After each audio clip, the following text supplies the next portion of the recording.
Hi everyone. So these North European countries are often hailed as these pioneers of humane, feminist and multicultural policies, and I thought I'd share with you three stories from around here just to give some kind of image on how things actually are over here. So the first story is from Denmark and it's rather new. And in Denmark, these migrants who have come there from the Middle East and North Africa have gone on strike because they don't get paid holidays. And of course, they don't do anything to start with, so it's difficult to imagine what they do while they're on strike. But the background for this story is that Denmark has made its immigration policies a lot stricter lately to reduce immigration. And nowadays, all these migrants have to take part in some activities that are used to make them more employable. And they have to take part in courses on Danish language for 3 or 4 hours on every weekday. So it's not like they're using them for slave labor or anything. 3 or 4 hours of courses in Danish language. And now these migrants are complaining that they don't want to take part in these courses. They feel that they deserve holidays with their families. And actually they're even getting some support over there. Like there are these societies that look out for these migrants, and they say that making these migrants go to these language courses is placing the migrant children in a disadvantaged position in comparison to Danish children who get holidays with their families. And of course there's this tiny little difference that the parents of the Danish children actually work. They earn their paid vacations. But these migrants, like this lazy, they don't even want to take part in 3 or 4 hours of language courses. And how are we supposed to believe that these people want to integrate? Like if they don't even want to take these language courses, why would we believe these people want to work here, that they want to integrate into our society? This is absurd, and these migrants are even holding these big protests about this, and they are calling the Danish government extremist for not giving them free paid vacations. This is how it is. It's absurd, and the worst thing is that we get used to these stories. These become so common that they don't even shock us anymore. They're just something normal, and we just laugh about it. And the second story is about Sweden. And Sweden is, of course, this country which takes great pride in being this multicultural paradise, which basically means it's a terrible Islamic shithole. You can basically cross it off the map. It's not there anymore. And people outside the Nordic countries don't seem to understand how it's like in Sweden, especially in these Muslim neighborhoods in Malmö or in Stockholm. Like in Stockholm, the worst places, of course, are these places like Rinkeby or Husby, in which almost every person living there is Muslim and of foreign background. And of towns, of course, the worst place by far is Malmö. And in Malmö, cars burn every night. There are protests or these riots going on all the time. The violence, it tends to spread around, so it doesn't even affect only Malmö. It spreads to the surrounding areas too. And cops are so scared. They are mortified because they know that if they use any hard measures on taking control of this situation, stopping the rioting, that they know the riots will only spread to another towns because these migrants will get online, they will complain about police brutality, and then there will be riots in all cities of Sweden. So they are very scared of these people. And they are basically taken hostage. They don't dare to act one way or the other. And they are walking on eggshells not to provoke these migrants.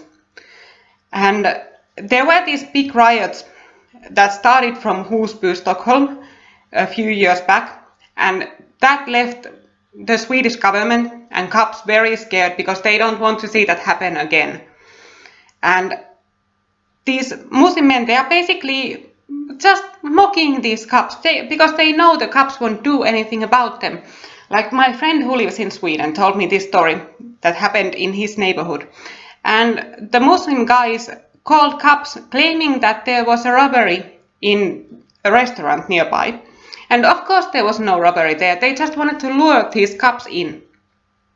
And they managed to pretend so well that the cops believed them. They came there, and once the cops arrived, the Muslim men had stacked rocks behind the cops and just started throwing them at the cops. They didn't mean to do anything really to them. They weren't staging a protest or anything. They just wanted to show the cops who's in control over there. And the cops were humiliated and they just left. They didn't do anything about it. That's how it is. They are completely terrorized by these Muslim men. They don't dare to act. And people just move away from them. They want to move to the countryside where there aren't that much Muslims. But what does it help? Because more come every day. Like 100,000 Muslim men came last year to Sweden. So they'll keep spreading. Soon there will be no refuge. And it'll only get worse. And it's not just cops who these Muslim men stone and threaten. It's emergency services of all kinds, like ambulances and firemen. Like they stage these traps for firemen, that they start this little fire, for example, set some trash cans on fire, then they place explosives in the trash cans, call the fire department comes, and they hope the firemen make the mistake of opening the lid of the trash can when the fire gets to the explosives, and then the firemen blow up. Like that's how they spend their time. They have no respect for even emergency services. In one Muslim neighborhood, a person died because the emergency services couldn't get to him, or they couldn't get him out of the apartment building. The ambulance came. They went to help a person who had a seizure. And when they tried to bring the patient out, the inhabitants of that apartment building started throwing rocks and all kind of stuff at these ambulance workers. And they couldn't come out of the house. So they were stuck there. And while they were waiting, the patient died. And when they finally got out, the ambulance was ruined too. It was burned. So that's how... It's just a nightmare. Like, I would have never thought I would ever hear these kind of stories from Sweden. Like, I used to spend holidays over there when I was a kid. So, but it's just this multicultural paradise, I guess. This is what it looks like. Terrified police officers and ambulance workers who are stoned. And I thought I'd save the weirdest story for last. And this comes from here in Finland. And when we get these paperless migrant men, we got 32,000 of them last year. You'd think that they should be kept an eye on, because we don't know who they are. Like, most of them have intentionally thrown away their papers, so we can't know who they are. They just give us phony names or show us phony passports, and there's no way of checking who these people actually are.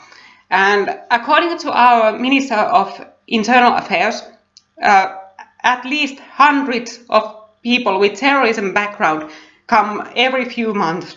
So most likely there are a couple of thousand of them this far here. And of course these people are very criminal, like they rape at very high rate, they rob people, they mug people, and they're basically just people you would want to keep an eye on, even if most of them are good people, if most of them aren't criminal, because just we don't know who they are, so we should keep a little bit of check on them, so they don't get to do more damage, and that we get to know if they are okay, or if they are some kind of criminal, or if they're terrorists. But of course, because we are multiculturalists over here, we don't do that. We don't do what is the sane thing to do. Instead, what do? we sent these migrant men to daycare centers. Like seriously, I know it sounds really weird, but it's true. Like most of these asylum seeker housing centers over here, they are run by the Red Cross. And the Red Cross is desperate to find something to do for these migrant men because when they get bored, they start fighting, they get all stabby and trouble comes. That's just how it is. So they try to find some kind of activities for these people, but nobody, of course, wants anything to do with these fighty, stabby migrants. Nobody wants to spend any time with them. So they push them wherever they can. And in this town of Kangasala, the Red Cross had contacted this daycare center run by the Evangelical Lutheran Church. And they asked whether they could bring these migrant men in. And the church, they said yes. And they didn't even inform the parents of the children that they are about to bring paperless grown men into a daycare center to visit. And there had been a few of these visits. And one mother had only heard about the entire event from her daughter. The daughter had explained how there were these foreign men who came to the daycare center and how one of the men told her she was beautiful and all this very creepy stuff. And of course, a lot of people were outraged when this story broke. And it didn't get any better. Then when some alternative news sites started doing some digging around, it turned out this one man who had been there at the daycare center, he had pictures from photos taken from the Iraqi war on his Facebook page. He had photos of himself in military gear holding weapons. He had photos of severed human heads there. And that's the kind of guy they brought to the daycare center. Because they just don't know. These people come with fake passports and everything. You can't know who they are. And there was even some suspicion that this guy might have been a war criminal. And of course we can't know. He very well might be. And it only got more absurd after that. It turned out the church workers had allowed the migrants to take photos with the kids, which is strictly against the law over here in Finland, because you can take photos of teenagers and stuff if they give you a permission, but you can't take photos of young children who are too young to give a permission themselves. And these migrant men had put these photos on their Facebook page where other Iraqi men admired these photos of these young Finnish girls. So it was all really creepy. And when the leader of the church, or the parish, the vicar, was confronted about this, he saw nothing wrong with it. He just apologized for allowing the migrants to take the photos, but he wasn't sorry about anything else. He wasn't sorry about taking them in the first place. And he even explained that, well, they're only there for a visit. It's not like they work there or anything. Like, what difference does it make? They are there. They shouldn't be there. It's the worst place to put these paperless men into, put them in a daycare center. Like, you think that's common sense, but here in the multicultural paradise, it's not common sense. It's even extreme. I guess it must be racist from me to even say that. And it only got worse, even worse, when the immigration officials, Migri, took part in the discussion. In their Twitter account, they said that it's a good way to get to know other cultures, to bring these foreign men into the daycare center. So you could basically tell these kids about the culture in Iraq. You could tell them about Islam, or you could just take these paperless men in, these grown men who you know nothing about, and bring them to the daycare center and have them mingle with the 7-year-olds. That's how their mind is working. That's how insane they are. That's how the multiculturalism, it rots people's better sense. They just don't think critically anymore. They just see this, how could we spread multiculturalism? How could we spread tolerance?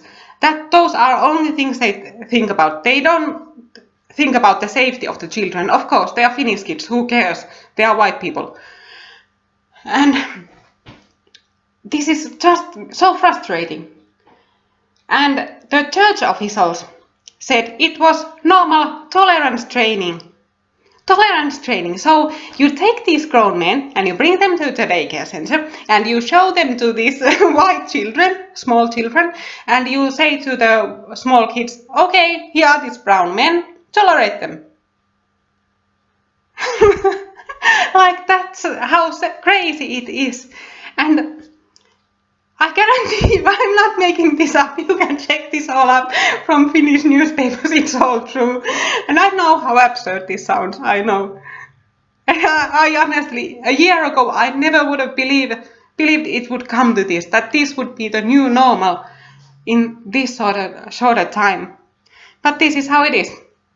The multicultural, humane, feminist paradise of the Nordic countries. Thank you for listening.